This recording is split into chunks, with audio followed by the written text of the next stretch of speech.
રીંગણ બટાકાનું ભરેલું શાક ઘણા બનાવે છે, પણ ભરેલા ગલકાનું શાક એટલું જ સ્વાદિષ્ટ અને પચવામાં હળવું હોય છે. ગલકાનું નામ પડે એટલે યંગ જનરેશન મોઢું બગાડે. ખરું ને? આજે આ રેસીપી ગલકાની ભાવે અને તોય મસાલો ચાટી ચાટીને ખાઈ જશે. નમસ્તે મિત્રો, કેમ છો? માયાદીપક 22 યુટ્યુબ ચેનલમાં આપ સૌનું સ્વાગત છે. ચેનલ મારી સબસ્ક્રાઈબ ના કરી હોય તો ઝડપથી સબસ્ક્રાઈબ કરો, લાઈક કરો, શેર કરો, કોમેન્ટ કરો. તમે મને ઇન્સ્ટાગ્રામ અને ફેસબુક પર પણ ફોલો કરી શકો. તો વધુ કંઈ નહીં કહેતા શરૂ કરીએ આજની સરસ મજાની રેસીપી.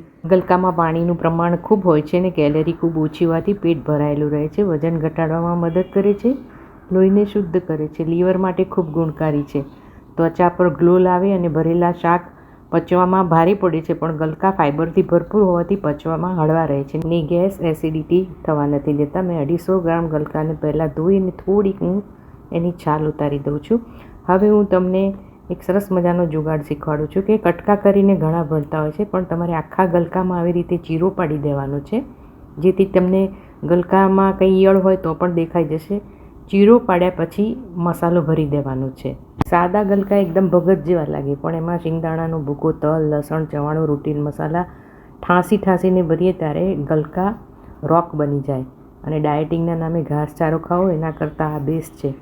ઘરમાં કહીએ કે આજે ગલકાનું શાક બનાવ્યું છે, તો જેને ન ભાવે એ બધો ઉત્સાહ એનો 1 સેકન્ડમાં ખતમ થઈ જાય. ગલકાનું નામ સાંભળી ઘણા ડાઇનિંગ ટેબલ છોડીને પણ ભાગી જાય. હવે ગલકા ભરો ત્યારે આ રીતે જુગાડ કરજો. કઢાઈમાં તેલ ઉમેરી જરૂર મુજબ મસાલા એટલે કે રાઈ, જીરું, મસળેલો અજમો, હિંગ, ટુકડા કરેલું લસણ, ઝીણી સમારેલી ડુંગળી અને 2 મિનિટ સાંતળેલો લીલા મરચાં ઉમેરો અને સંતળાઈ જાય પછી ટામેટાં. જો લસણ ડુંગળી ન ખાતા હોય તો સ્કીપ કરવાનું. હળદર, મરચું, ધાણા જીરું, મેથી મસાલો અને ગરમ મસાલો ઉમેરી અને ગલકાને હળવા હાથે ઉમેરો. આ ગલકાનું શાક ફટાફટ ચડી જાય છે. ઝડપથી સાદું શાક બનાવીએ તો પણ સરસ ચડે છે. થોડુંક જ પાણી મસાલા ન બળે માટે ઉમેરવાનું છે.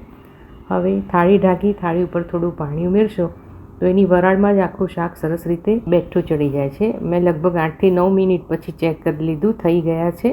ઉપર કોથમીર ઉમેરીને સર્વ કરીએ છીએ. નથી આમાં ચરબી, નથી આમાં વજનનો ભાર. ગલકા ખાઓને પેટને આપો ઠંડકનો અહેસાસ અપાર. લોહી કરે ચોખ્ખું ને ચહેરા પર લાવે ગ્લો. ખાધા પછી શરીર ચાલે સુપરફાસ્ટ, નહીં થાય સ્લો. તો આ ગલકાને બિચારું બાપડું ના સમજતા, પોતે ખાઓ ને ન ખાતા હોય તો પરાણે ખવડાવો ને મોંમાં પાણી આવ્યું હોય તો પુણ્યનું કામ કરો. ગલકાનું શાક ભાવે તો લાઈક કરો, ન ભાવે તો પણ વિડીયો આગળ દોડાવો.